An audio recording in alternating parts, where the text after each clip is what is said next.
Welcome back to A Numbers Game with Brian Grodowski. Thank you guys for being here. We have a great episode today. We have the Chief Security Officer for the Flock Camera Company. Very controversial company. A lot of news in social media has been made about it. It's one of his first interviews, so it's going to be very interesting what Flock does and concerns over privacy. I'm going to ask him all those questions. It's going to be really, really great. But before we go into that, I want to talk about and address something that Jon Ossoff has said and give you a little insight that I know firsthand. So for those of you who don't know, Senator Jon Ossoff, he's the Democrat from Georgia. He was doing a campaign event where he said that Trump had lied the nation into war and then talked about the USS Lincoln, which has been at sea for over 260 days, a record amount of time. And there's a lot of mental health issues apparently going on among the sailors there. One sailor was allegedly having cabin fever and threw himself off the boat. It's a lot of serious stuff that Ossoff was addressing and legitimate stuff that Ossoff was addressing. And to me, he is clearly auditioning for a run for president. But then he said this. And while the sailors on the Lincoln fight his war, while he fruitlessly drains our munitions and oil reserves, the president sleeps through his meetings. He golfs and trades stocks. See, he doesn't want to do the job. He wants to build his ballroom and travel with Natalie on their apparently defenseless flying palace gifted by the Emir of Qatar. You can so tell by the camera, the lighting, this is going to be B-roll for a presidential announcement. In my opinion, just my opinion, it's very obvious to me that this is not something just you do for a Georgia run where you're very likely to win re-election, according to current polling and things I'm hearing on the ground, and also fundraising numbers. The Natalie he's talking about is Natalie Harp. She is the executive assistant to the president and a subject of a lot of gossip and rumors that allegedly she is having a wanted sexual relationship. Either they have a sexual relationship or she wants a sexual relationship with the president. Multiple books and articles have come out from sources both around the president and in the White House. And they've noted that she speaks to the president in a way that would not be appropriate, or she writes letters to the president that would not be appropriate for most people, and that she's unquestionably dedicated to him. I mean, the president has said that, you know, all the other people in the White House will go on to make money, but Natalie Harp will never leave him. There's no evidence, by the way, that any of these claims are true, that they have a relationship or that she even wants one. This is all speculative. This is all rumors. Ossoff obviously doesn't care that there's no truth behind this. And he's used this speech taking a legitimate issue, which, I mean, whether you agree with the war in Iran or not, this is a legitimate issue about the military's mental health and their safety on the USS Lincoln. And he used it to personally insult a private citizen whose only real controversy is that she works for the Republican president. He then appeared on Jen Psaki's show on MS Now to explain why he made the comment. Play clip 2. You caused quite a stir this weekend, I will say. So I just want to start by asking you about Donald Trump's comments in a moment, of course. But obviously that speech you gave over the weekend, lots of people have questions about it. Why'd you decide to invoke Natalie Harp specifically in that speech? Here's the point. We're in wartime. The commander-in-chief has mired us in this geopolitical disaster. People have lost their lives. Our naval logistics are frayed. The global energy system is in crisis. And he retreats into this bubble of West Wing aides who are his security blanket to make him feel good about himself. He is surrounded by sycophants, no question. I just talked about that. But you specifically mentioned her, and I just wonder why. Well, I've heard this particular aide referred to as his security blanket. And I think we could say that about any number of the senior aides in the White House. He's so full of shit. Excuse my language. You know I don't like to swear on this podcast, but he's so full of shit. He could have targeted any number of Trump's close aides who are much more well-known than Natalie Harp. He could have talked about Trump's lawyer, Boris Epstein, who, many articles and books and newspapers talk, including Maggie Haberman and Jonathan Swans when we had them on the podcast, that Boris is the person to constantly give him good information and positive news, only positive news. But he didn't.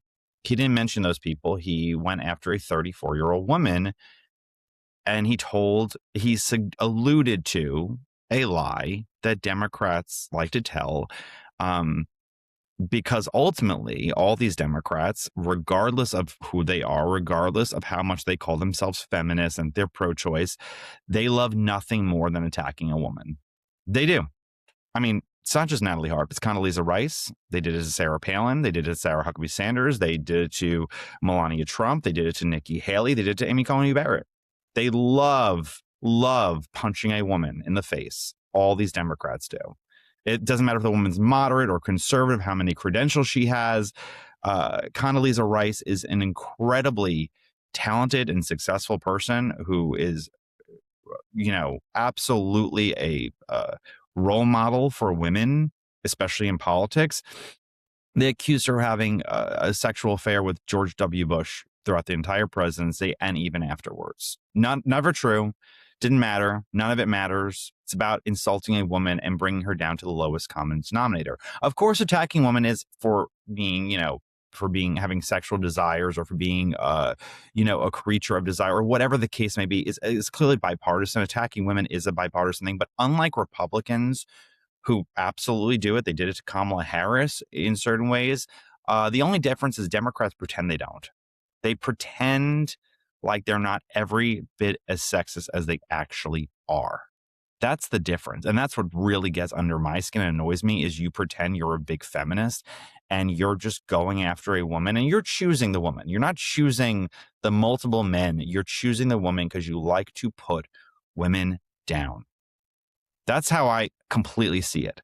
And I want to talk about Natalie Harp in specific for a second, and I've never addressed this on this podcast.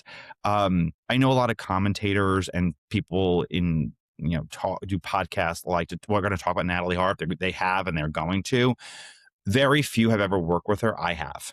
I worked with Natalie back in 2018. Natalie was the assistant at a company that I worked for, a political company. We did campaigns, and I spoke to her basically every day for almost a year and a half to 2 years.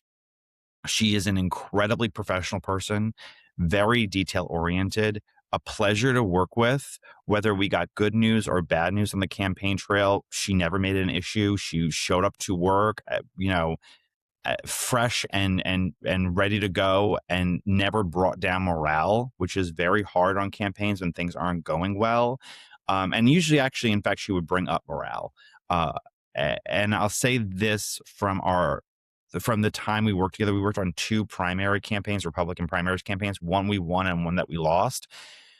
When you win a campaign, everyone gets a handshake, everyone gets a hug, everyone gets to celebrate together. And when you lose a campaign, and I've been on losing campaigns and it's awful, blame is immediately going around. Everyone's looking for a scapegoat of what went wrong, what went right. We did the race for Christina Hagan in Ohio. She was a state house member, a conservative state house member. She's actually running for state house again after a brief time out of office. And we really rooted for her. Christina is just an incredible person for so many reasons. And when she lost her primary, I think, to Tony Gonzalez, who ended up voting to impeach the president, surprise, surprise, Republican voters didn't get that one right. Natalie actually sent flowers and a card to Christina, a note of encouragement that she was a great candidate and she worked really hard and she should be proud of herself. I have worked on campaigns for 20 years. I don't think I've ever heard of that. Certainly, it's not common. It's not industry standard. The company did not tell her to do that. She did it on her own. She did it out of her own wallet. And it just goes to show the kind of person that she is. She's a very kind individual, really, really a kind individual at her heart. And she should not be subjected to the crap that she is by people like Jon Ossoff. Speculation to degrade her because it's an easy target to attack the president. There's plenty to go off on policy issues. Jon Ossoff is choosing to attack her, to degrade her, because that's what he likes to do to women. Natalie, as I said, Natalie has been the subject of a lot of speculation because of notes that she has led and her intensity at her job. Something about Natalie that a lot of people don't know that I do from speaking to her for so often. I met Natalie when she was like 26 or 27 years old. Just 2 years prior, she had survived a medical error. I believe she's the only person to have ever survived this specific medical error. It was on a nurse mistakenly infused intravenous of sterile water into her instead of saline solution. And this led to a lot of suffering, chronic pain, stage 2 bone cancer diagnosis. I believe it was bone cancer. It was definitely cancer. We spoke a lot about medical errors, about the amount of just uncomfortableness in her body because of this for years afterwards, and still not being a victim, showing up to work, being incredibly positive and grateful to work. She came across as someone who had been through a lot, had been a bit sheltered. I believe she was homeschooled. Her and her brother were homeschooled, and she would sometimes use phraseology incorrectly, things that she knew, had heard of, but I guess when you're very, very sheltered at times, you may have never used them in general conversation. So she would use them incorrectly. It was just a little hint that I had picked up on, that maybe Natalie had not been exposed to a ton of people. Obviously, she spent the last few years in cancer, and homeschool before then. I just don't think that she got out a lot. But nonetheless, and yet still, she brought an air of positivity despite everything. And we all know people in our own lives who go through something bad and they make it their whole personality. And Natalie never did that in front of me. And Natalie never did that at work. So I can say that for her. Her brother gave an interview. Her brother, I believe, is like a very left-wing guy and lives in Nicaragua. Her brother gave an interview a couple of weeks or months ago saying that Natalie looks up to Trump like he does a replacement father. A year after Natalie and I stopped working together, her father took his own life. There was a lot going on in her personal life at the time that I worked with her. And like I said, to still show up and be positive and never bring that to work says a lot about you as a person, and good things. It's all good things. She doesn't deserve to be a punching bag. And I really, really detest Jon Ossoff for doing that. There's a lot of people that you can target and you can attack for being a public figure. You don't have to do this. He didn't. And he's on his way to an easy reelection. And still, it shows how low a person he is. Okay, on to the main story. If you've been on social media at all lately, you may have heard of something called the flock cameras. They are loads of controversy around them, and we've had listeners of the show write in and ask my opinion about them.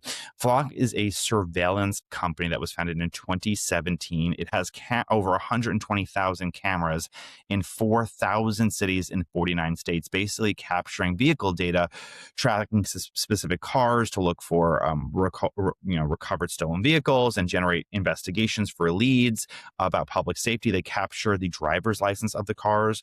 Now, license plate readers are nothing new. They were invented back in 1976 and become fairly common over the last 20 years. But if you listen to people online, you would think the rise of flock cameras is like this techno bro, big brother, where a private tech company is working with the government to spy on all the citizens. And this is not just some weirdos on the internet. This is politicians are talking about flock cameras. A county commissioner in Tennessee actually at a meeting, I think it was like a county meeting or a city meeting, called for the public execution of the CEO of the flock cameras, which is quite extreme. So what's the big deal about these cameras? Well, many people are increasingly concerned that they are tracking people's every move in their car without their consent, snapping billions of photographs in nearly every major American city, all in the name of security. And there's this increasing concern about abuse of the system, both from private citizens who work from Flock and from police officers. There was a Washington Post report that some police officers had used the Flock camera imaging to track exes, wives, domestic partners, which led to several policy changes by Flock. Flock does not allow, Flock used to allow 30 days to retain these images and retain this data. I think it's now just 7 days. On overall, they're claiming this is for safety. People are saying this is for surveillance and the state of surveillance, and they are very uncomfortable about it. With me on today's program is the Flock executive who deals with security. We're going to ask him all about these issues. We're going to address as much as we possibly can. That's coming up next. Stay tuned. Rahul Sidhu is the Chief Strategy Officer for Flock Safety. Rahul, before we begin, talk to me about your background. How did you get started with Flock Safety and public safety in general? Yeah, look, I'm a public safety guy. I started as a cop, actually. I spun up a couple tech companies that focused on public safety. I had one that built customer service software for police departments and fire departments. When you call 911, you interact with a cop, you get a survey that says, hey, how that officer treats you, et cetera. And then I had a drone software company that otherwise was acquired by Flock Safety 2 years ago. And now I serve as a chief strategy officer here. So Flock, has gotten a lot of controversy recently, and some people have been even destroying the cameras, and we've heard a lot of backlash. And I want to talk about some of the conspiracies before I address some other big concerns. So I want you to dispel them or tell me what the truth is or whatnot. So first of all, one of my biggest frustrations with people who are not that their concerns over surveillance aren't justified, they should have any concerns, but your car is spying on you. Your phone is absolutely spying on you. How much more is the average individual being looked at by those devices, those kinds of devices, than Flock cameras on their everyday life? Yeah, look, I think most people don't understand just how much data on them is going to data brokers. That has nothing to do with us. We don't sell any data to data brokers, but their phones, they think they're opting out of all the things they want to opt out on. They're typically missing a bunch of stuff. All that data goes to data brokers. You're right that most vehicles are collecting GPS. These are all private companies doing that. And of course, like the police departments can utilize that data. In a lot of cases, you need warrants for some of that data. In some cases, you don't. It just depends on the circumstances. There's exigency. There's a variety of other circumstances. I think that people are under the impression that hey, I need, I choose to use a cell phone. I don't have to. Maybe. I don't know anyone who's made that choice, but to operate in the modern world, you kind of need to use a cell phone. You need to use the internet. You need to drive a car that probably has GPS that goes back to some of these other folks. And I think people just don't know how much that is true today. So I think the biggest story about Flock so far from a major outlet has been from the Washington Post. There was a story about a number of police officers using Flock cameras to track and stalk ex-girlfriends, wives, domestic partners, which led to Flock changing its privacy agreements with different communities. Among the changes are reducing the amount of time data is saved. Will this be enough to stop police abuse with Flock cameras? Yeah, look, I think that people need to understand the larger problem here. We discovered this months ago. We didn't really know how bad the problem was, but police databases generally, the vast majority of them are not audited at any level that catches misuse. So you have cops that will get a phone call from their buddy and say, hey, my wife was just hit on in a parking lot. Can you run this plate for me?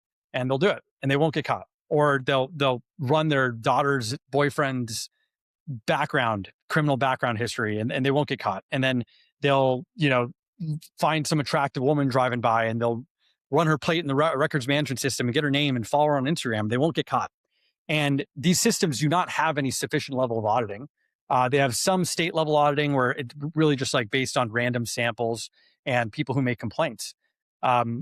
With Flock, what we built a while ago was the ability for every search to be audited, where we have audit assistance. Software itself is going to go, this seems like it'll flag a search. If there's an issue, it'll flag anomalous behavior. It'll do all those things. It doesn't rely on bare minimum state laws. It went way above and beyond that. And we did that knowing that, okay, once we turn this on in all these police departments, my guess is there's going to be a bunch of cops that end up getting caught. And that's going to end up on the news. And we're like, that's good. We should do that. We should actually bring more awareness to how bad this problem is. And let's just be the first company in public safety history to just rip the Band-Aid off and say, this sucks. Let's catch these cops. So we did that and we've caught plenty. There have been dozens of cops, in at least the last few years that have been caught with Flock. And most of them recently once the auditing turned on. And what we also did is we made this mandatory.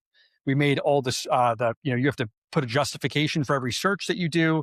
You have to now add a case number for every search you do. So you can point that back to a case that has a Freedom of Information Act number that's attached to it. So you can look that case up. These are all the things we can do as a company to make it very, very difficult to misuse the system and get caught. But we're also asking for all the state legislators to build laws that say every police database should have this level of auditing, and we should make the punishments very severe. And additionally, like my issue with this is we give cops tools because we go, hey, we trust you to use the right tool for the right job and not misuse it. We give them literal guns and say you have the right to use deadly force when you need to. We give them the powers to arrest somebody and say you can take somebody into custody if you need to. We give them giant cars and say you can go lights and sirens and drive over the speed limit and run red lights if you need to. And we trust them to do those things. If we can't trust them to use a database and say, actually, just the database is where we draw the line, that doesn't make a lot of sense to me personally. Well, all I mean, we can do is they misuse it, they get caught.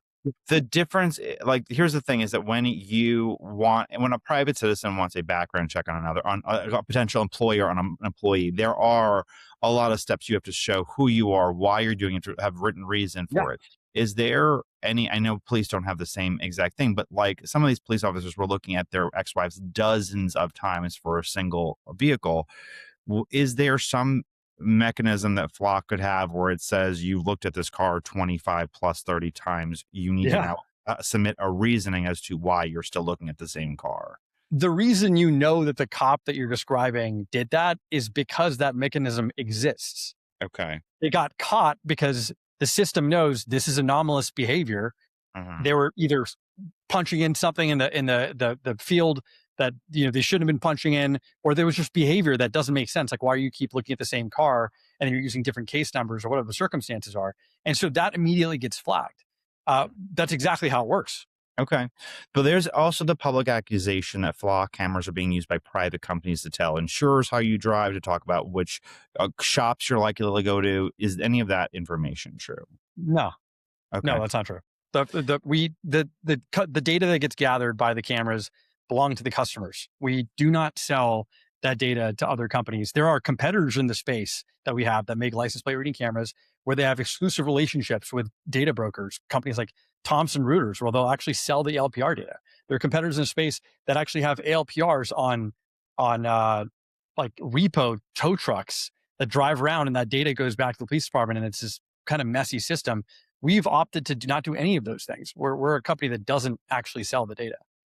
There's new Flock technology coming out about facial recognition and voice recognition in public spaces. What is the goal of that when it comes to public safety? Flock doesn't do any of it. We made a decision not to do facial recognition. We don't do facial recognition. Okay. We don't do voice recognition. We experimented in research and development only. This part wasn't deployed to any customer sites, but if we could use our gunshot detection sensors at some point to see if we could hear cries for help, but that feature never ended up going live because we just deemed it wasn't feasible, and we're trying to balance the privacy element, and so we decided not to do it. There are other companies, by the way, that do these things. It's just not us. I want you to know I did so many hours of research of listening to conspiracy theories about Flock. So I'm bringing this to you, and you can purposely say, Ryan, this is just not true. But I've tried to decipher what I know is completely nonsense versus what. It's a legitimate question. So if I sound like I'm asking you, stupid questions, it's just because I really sat there going through like, oh, this is a good accusation or whatever. There's also the claim. My favorite conspiracy theory, I actually posted it. Is that our CEO, Garrett Langley, his last name is named after Langley, Virginia, because he's potentially CIA or something. Oh, so that's going to be the number one. That's everyone names their kids after what city they were born in. There's a claim on the internet that Flock cameras are being left up after the city ends the contract with them. Is that true? And what are they being used for if they're no longer contracted with the city? Yeah, look, the larger answer is that once a contract is over and they ask us to remove the cameras, we remove the cameras. Even if the contract isn't over and they ask us to remove the cameras, we remove the cameras. We don't remove them. Like, it's not necessary that we're going to remove them like exactly the same day, because there's a process to this. We have Of to course. dispatch technicians. There's like a permitting aspect when you install cameras, and there's a way to do it. But there's no scenario where we're keeping cameras up against a city's wishes, like at least intentionally in any circumstance. So like that's one thing. I've seen stories where like someone posted that a camera remained up when they had asked. It was like a store. It wasn't even a company. It was like some type of private store that said, "Oh, we asked them to take the camera down, and they didn't." And that's not true. Like actually, it went through the emails, and that's definitely not true. So yeah, the short answer is if a customer asks us to take cameras down, we take the cameras down. So we've talked a lot about now the police and how to prevent human behavior from police to abuse the system. But there was a story that I found interesting about a Flock employee accessing the data to look into the Marcus Jewish Community Center in Dunwoody, Georgia. And they were looking, I think, at children. What does Flock do to monitor, make sure their own employees, I think you have over 900, don't access the data and then use it to abuse the system? Yeah, look, we had a program that we have since sunsetted, where we had partner agencies that had their cameras, all the cameras ingesting in that partner agency, that would allow us to use those cameras for testing or demo purposes. So we had some salespeople that would open up, one of these demo agencies and randomly select cameras in that area. And some of these salespeople would select thousands of cameras. And in the random clicking of, all right, let me show this camera, there was a circumstance where they clicked into this particular community center. And I think in one case, it was like a gymnastics room or something when they were showing it to a workforce agency. When we found out that this was the case, we terminated the program. So that's just not, the salespeople can't use those types of cameras to do those demos anymore. It makes sense that was something we shouldn't be doing at any point in the future. And now, obviously with our logs, if an employee does something they're not supposed to do, we'll know about it. So has there been any studies on the effectiveness of Flock cameras on fighting crime? I know there was one I brought up. We had a listener who wrote in asking about Flock cameras, in my opinion. And I talked about there was a very well-known criminal in San Francisco who says he can't do them because of Flock cameras, his carjackings and the crimes that he was committing. Yeah. Is there any studies though that we could point to and say, look at the effectiveness of these types of machines that, to reduce crime? Yeah, look, I think that just automated license plate readers, generally speaking, there are plenty of studies that have been done on them. There was one that just came out, I think, like a couple of days ago that I saw that showed a significant drop in motor vehicle theft, and theft showed how much faster the stolen cars get caught when they do get caught with automated license plate readers, generally Flock cameras. But that's like the data. There's studies that show there's cities that publish their stats before and after. And in some of those cases, to be fair, they're publishing stats on the technology they've implemented, Flock cameras being one of them, maybe Flock drones. Like in San Francisco, there's a combination of drones and cameras. And then there's also like, we can't take credit for the political wins either. Like in San Francisco, we shifted the DA too. So although they did that before they implemented some of these things. So it's kind of a combination of all these things ramping up. I would say that like some of this is just common sense. If you put an ALPR, an automated license plate reading camera at every entrance and exit of a city, for example, I'm just saying hypothetically, every time a stolen car drives in that city to go commit crimes, because that's pretty common, like they'll steal cars and that's how they'll do their real retail theft or whatever burglaries or their drive-bys or whatever. Any of those stolen cars come in the city, it's going to get flagged every time. Every wanted person, every Amber Alert, when they exit the city, if they kidnap a kid, like these things get flagged. The likelihood of a cop catching that is significantly higher if they know, oh, wait, here's a stolen car that was just marked in the city and it's 2 blocks away from me. I'm going to go find it. That's just common sense. And if you added drones to that, and you had a 90-second drone response to every single time a stolen car entered the city or a kidnapped kid was marked, like you're going to find those more likely. I know. That's true.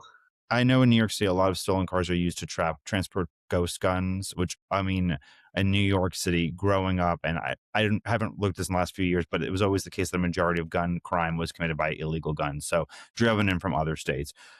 There was a story, though, about the technology that I wanted to ask you about. So there was a story about a Flock camera misunderstanding the number. So I think there was, they misread a 247 and a woman was arrested at gunpoint because of it.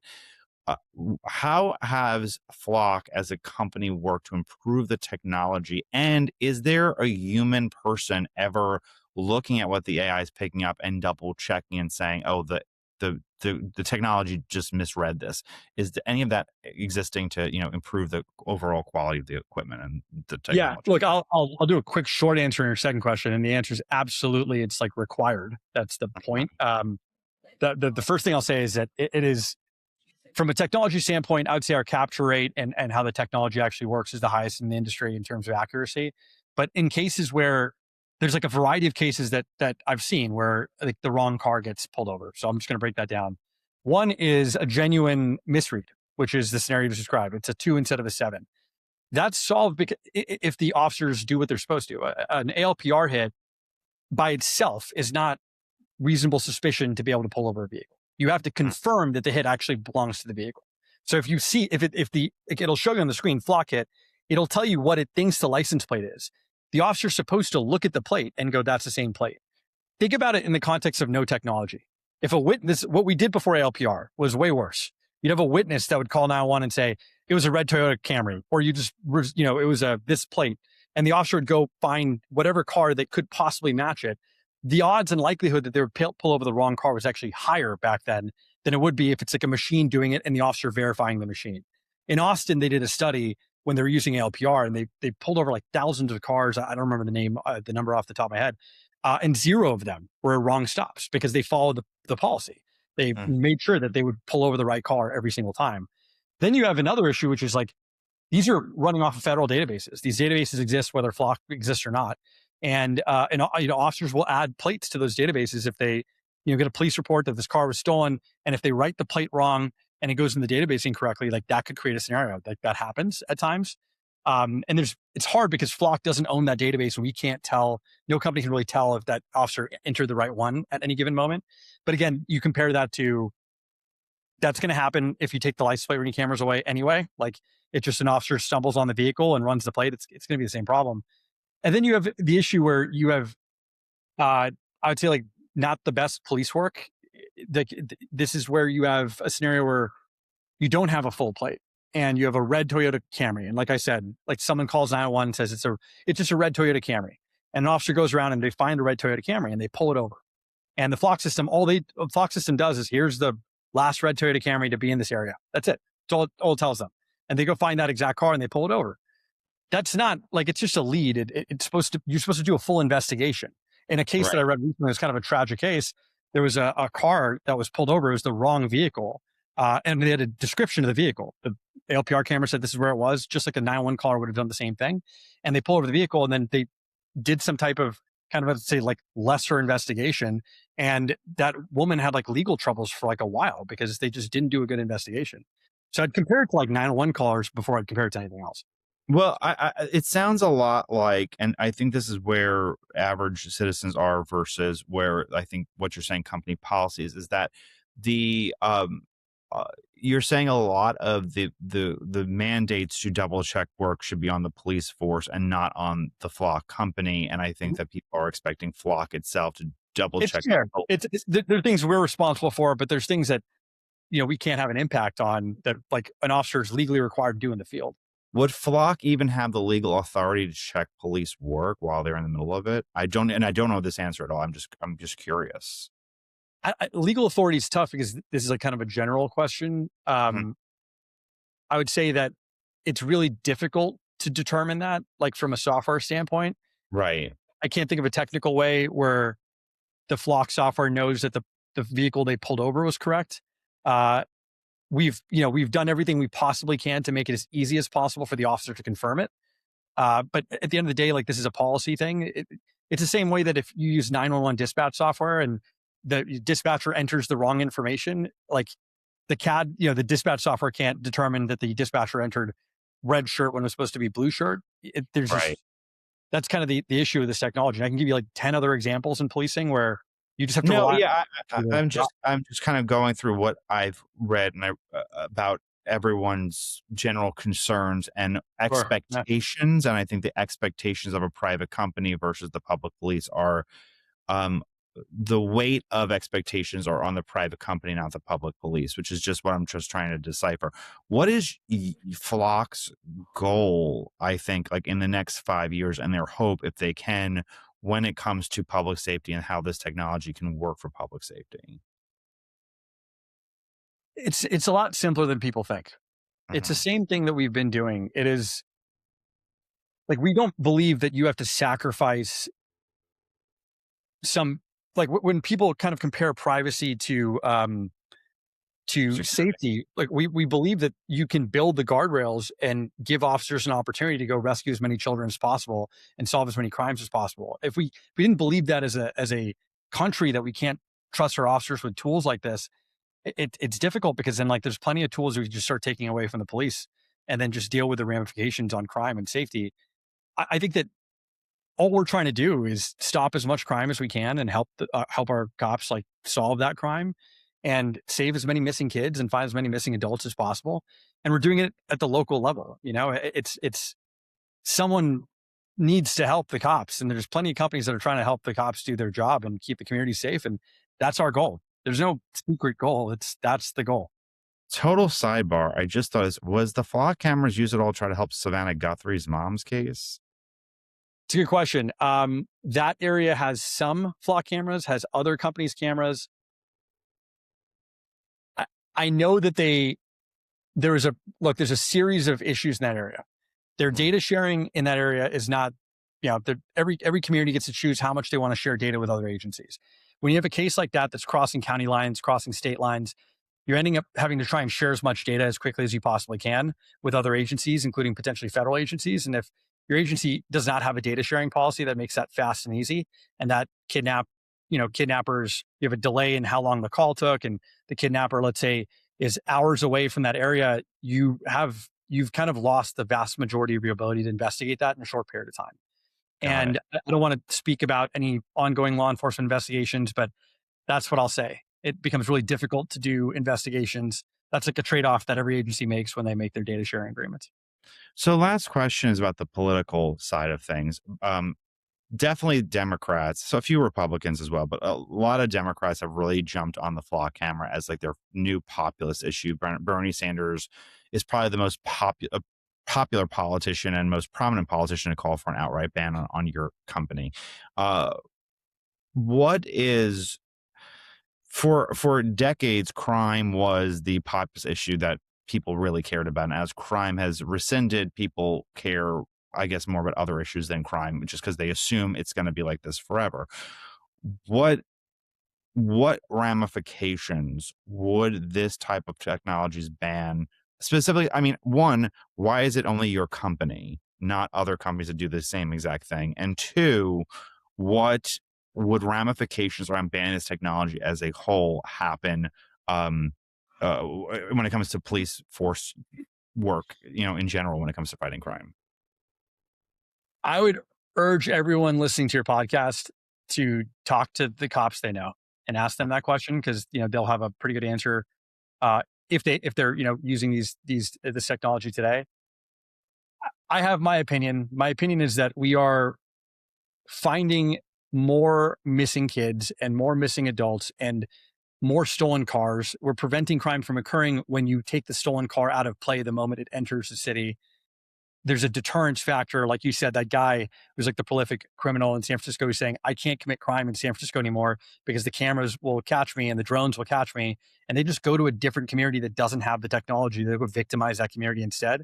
And I think if you remove the technology that's helping these law enforcement agencies do those things, like, you're making a choice that you don't want that in your community, and that you're okay with those people coming in and victimizing that community more than they would the community that has these things in place with the appropriate safeguards. Every community has a choice. And when you talk about the legality of it, I think people have, there's a lot of folks that have, some misinformation, and that is what it is. It's the internet. And some folks have reasonable concerns. And one thing that I hear quite often is, about Fourth Amendment. And what I tell folks is, like, there have been, and at this point, I think over 30 court cases in state, federal level that have opined on whether or not this type of technology is a violation of the Fourth Amendment. They've all opined the same way, in the sense that they've determined you do not need a warrant for this information. And what I tell people is that if the Supreme Court decided tomorrow, or a different court decided tomorrow, that actually we've changed our minds and you do need a warrant, that's totally fine. That's the will of the people. That is the understanding of the court. And then we would make sure our technology is as warrant friendly as possible. People don't really understand the warrant problem today in America. It is very archaic. If you have a property crimes detective in your community, the odds are they get like 50 to 100 every time they show up to work in the morning. They get 50 to 100 police reports on burglaries and thefts and whatever the circumstances are. And what they do is they go through those reports and deem, what are the ones I'm most likely to solve? And if they have flock, one of the most likely ways to do it is if they have a license plate or vehicle suspect information in terms of like the vehicle description, they can enter it into flock and see if they've got some leads. And then they'll work the cases they have and they might solve a few of them. That's the case today. It can take all day to get a warrant. And so if you go, hey, it's going to take a warrant just to do that aspect of it, you're going to limit their ability in how many cases they solve. And again, this is a decision of the people. It is a decision of each city to decide how they want to use it, if they want to use it. And if the courts choose otherwise, like, it is not our position. It is the position of the court, and we will always respect that position. Yeah. It kind of reminds me of data centers in the sense that there's a lot of technology local government contracts are incredibly lucrative for technology companies for many, many various reasons. And I've been opining a lot on this podcast saying this is the time where actually your local government is most powerful for these contracts to demand their own things and not less powerful.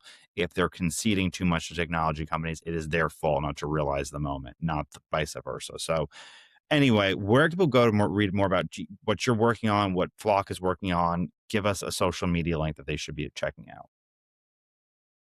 When it comes to social media, I'd say, obviously follow us we're on Instagram and X and these places to get information. You go to the website for our position on everything that we do and how our policies work. Go to if your Flock is in your community, go to your agency's, your police department's website, look for a transparency portal. All the data about like Flock's deployment will be on that transparency portal. There's plenty of people that report on Flock and have done like deep dives on Flock. Ryan, I can send it to you if you want to add it into the comments. And what I'd say is like, go do your own research. It is really easy to get pulled into the web. This is the internet, pulled into the web of misinformation. Outrage sells clicks, misinformation sells clicks. Rage baiting is like basically the best way to make money as an influencer. Oh, I know. If I had made this podcast just a list of conspiracies about Jews, it'd be doing a lot better than it currently is. Apparently the top 10 most searched podcasts on politics. Rahul, I appreciate you for coming on. I really do. Thank you so much for showing up. You got it, bro. Thanks for having me. Now it's time for the Ask Me Anything segment. If you want to be part of the Ask Me Anything segment, email me Ryan@numbersgamepodcast.com. That's Ryan@numbersgamepodcast.com. First question comes from Jonathan. Jonathan said, thanks for answering my question on YouTube's ads in Georgia. As predicted, Rick Jackson did roll some YouTube ads and Collins did not, although a PAC did start running some ads against Ossoff. I do have another question. Many times I hear polls mention that the respondents are not enthusiastic or not plan to vote. I have never quite understood the psychology of someone who needs to be motivated to go out and vote once every 2 years to decide not to vote. Do potential voters not understand it is in their best interest to at least show up and vote? I imagine, as having worked on campaigns, you run into these types of voters and have conversations with them. Do they really not show up when the time comes? I understand a politician maybe disappoints someone, but that person is better than the alternative. Yeah, most people do not show up to vote. Even on a presidential year, 40% of people registered to vote do not show up to vote, or 35% or something like that. Most people don't vote. I mean, I can't say it any other way. And I remember one time I did a local city council race in Queens. It just was a flash. And I mean, it was an important city council race.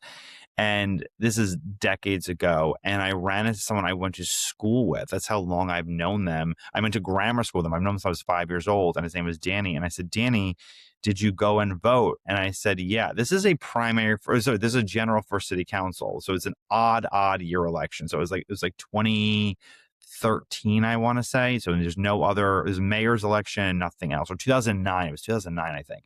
2009, so there's nothing else besides mayor and city council. And I said, oh, who did you vote for? And he said Hillary Clinton.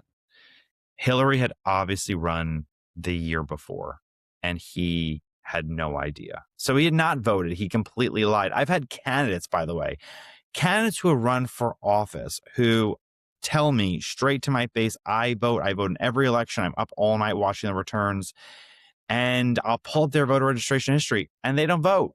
I mean, you would be shocked by how many people just miss a lot of these elections. And it's not just primaries, it's a lot of elections. And I would say two things. One, people perceive that they have voted when they haven't. That's a lot of people because they've rooted for somebody. Like, someone very close to my family, one of my siblings, told me that she was supporting Trump. And I said, well, I just said it was my sister. I said, did you vote for him? And she said, no. I was like, did you vote at all? She said, no. I was like, well, I'm glad he has you rooting for him, from your phone. Like that does not do anything for anybody.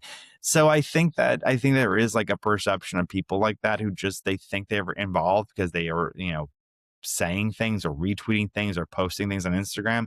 And there's a lot of people who are just apathetic. They just think that people are not going to be involved in their lives somehow, especially, which makes no sense, in the local elections when they absolutely are. I mean, the New York City mayoral election was record-breaking turnout, decades high turnout, and I think it was like maybe 50%, maybe. I think it might have been less than 50%. So yeah, even when it's the guy deciding whether or not police do their job in your community, you can't convince about half of the population to go vote. It is maddening. I don't understand it, but I'm a political person. I watch, you're talking to a degree to the wrong person, because like I watch the French presidential election results. I have like a sickness, a drive to watch politics, even in foreign countries. And I know that that's not normal, and I know it's compulsive, but I also know people who just, they don't care. You can't convince them to care. Or they just show up for the major ones. They're not tuned in and plugged into your local races that they should have, or their primaries. We're going to have a South Carolina's new senator who may be there for a decade or two, will probably be elected by like 250,000 people is my guess, 300,000 people out of millions who could potentially vote for them. People just, that's how people are. You have a better chance. I always used to say you have more people who can name the 8 members of the Jersey Shore back when it was super popular before you could the 9 members of the Supreme Court. That's just the world we live in. And you kind of have to, that's why working in politics is speaking to only the people who are going to go vote, and very few other ones, because it's always kind of a hit or miss. Next question, last one for this episode, comes from Michael. Michael writes, you do a great job on your podcast. Keep up the good work. Thank you, Michael. You said, I live in North Carolina. I am frustrated that the GOP anointed Whatley as a candidate, even though he did a great job as chair of the RNC. He deserves a plum job, but I don't think running him for Senate from a purplish state was the best idea. Roy Cooper is a bit of a doofus, but he is a good and lucky politician. Is there any way Whatley can win? I think the war in Iran and Trump's failure to address inflation is going to doom the GOP unless they can nationalize the election and make it about immigration or cultural issues like 2024. Can Whatley and the GOP make 2026 midterms about the myth of the moderate Democrat? And a vote for any Democrat is a vote for open borders and the trans craziness. My guess is that it's a long shot. So it's funny you mentioned the trans issue, because people who are not from North Carolina may forget this, but Roy Cooper unseated a Republican governor back in 2016, I believe was the year. And the Republican governor, whose name is slipping my mind, he was the former mayor of Charlotte, I think. When he was governor, he was one of the very first governors ever to say you can only use the bathroom of your biological sex. You can't use the bathroom of any sex you identify with. And at the time, he received huge blowback from it. Even President Trump, during that campaign season, said, I would let Caitlyn Jenner use any bathroom that she wanted to. I think that was the quote, in Trump Towers. So as to say, like, I don't have an issue with trans people using whatever bathroom. Remember, this was not the issue that it is. This is not the issue that people had the feelings of it were. And the Republican governor lost on this issue. And now, it's overwhelmingly lopsided. Like the public opinion from 2016 to 2026 has changed remarkably on one single issue. And Roy Cooper is ironically the politician who benefited from it the most, being favorable towards trans people using whatever bathroom they wanted back in 2016, because he really won his governor's election off of this. I think that the polls will tighten. I don't expect them to be as lopsided as they are. In 2020, the polls said that Roy Cooper was going to win by double digits, and he won by 4 points. So I expect things to tighten. North Carolina is a swing state. What I would say is the myth of the moderate Democrat is the real big question, not only behind the North Carolina Senate election, but the Ohio elections. Although I will say that the woman running for governor of Ohio is doing a much better job trying to broadcast that she's a moderate than other Democrats are. Certainly Sherrod Brown, like she said that she's against transgender sports, and she's against what's the other one? She was against another big thing that's all right. Voter ID. She's for voter ID.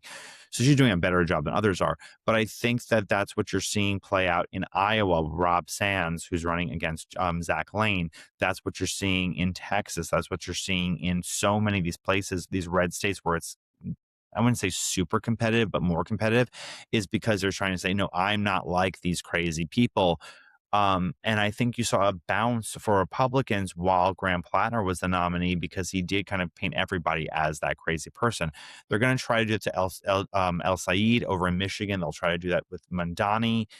We'll see. And there's a big question of how many answers are Democrats willing to give on these controversial things. What we saw in New Virginia, which became the model. I mean, when Spanberger ran, she wouldn't answer a lot of questions. She would not give her opinion on a lot of things. She remained silent, and she just let the wave carry her.